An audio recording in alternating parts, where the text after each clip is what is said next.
The Tripoli skyline is a dense concentration of glass and steel, towering over the Mediterranean Sea, skyscrapers built right to the water's edge. The geography is extremely lopsided. This tiny northern green strip holds nearly the entire population, while 90% is the arid Sahara. Survival against that kind of heat relies on industrial-scale support. Power grids and asphalt highways connect these isolated hubs across the sand. But these networks are a recent development.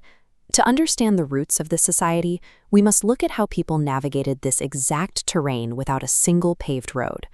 The physical landscape hasn't shifted in a millennium, but the methods of survival have.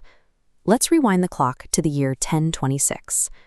In 1026, the Deep Sahara was a vital economic corridor. Instead of combustion engines, transport relied entirely on the biological endurance of the camel caravan. These caravans operated on complex, high-stakes trade routes. Merchants loaded massive shipments of gold, heavy blocks of mined salt, and rare spices across the continent. A single crossing took weeks. With no permanent landmarks to guide them, travelers used celestial navigation, reading the night sky to stay on course. The margin for error was almost zero. Unpredictable sandstorms could whip up in minutes, blinding travelers and burying the paths they were following. In the deep desert, you couldn't force your way through. Survival depended entirely on mobility and a deep understanding of the natural environment.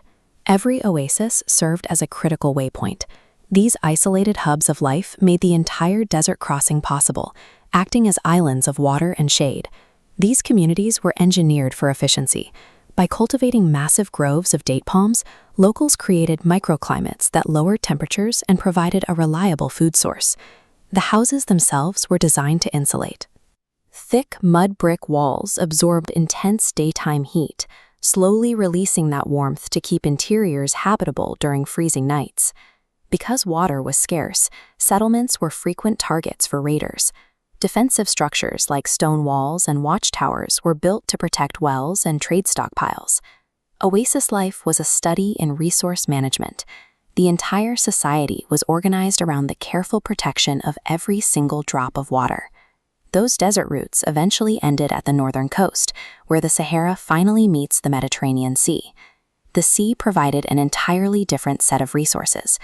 Wooden fishing boats harvested protein, supplementing a diet that was otherwise limited by the desert's heat. This is where the region's wealth was generated. Goods brought out of the Sahara were traded in these coastal markets for commodities arriving from across the Mediterranean world.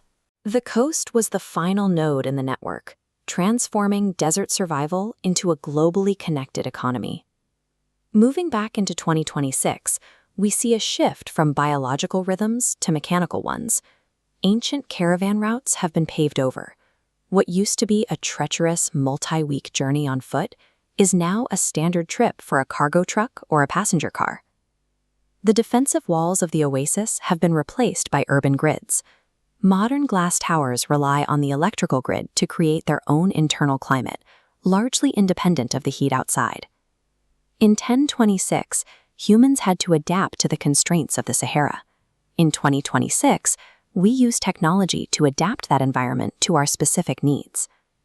The sand, the heat, and the scale of the Sahara are as extreme as they were 1,000 years ago, but technology has shifted the burden of survival from the traveler to the machine. The infrastructure established over the last millennium acts as a bridge. It connects the ancient survival strategies of the deep desert to a future of even more integrated networks.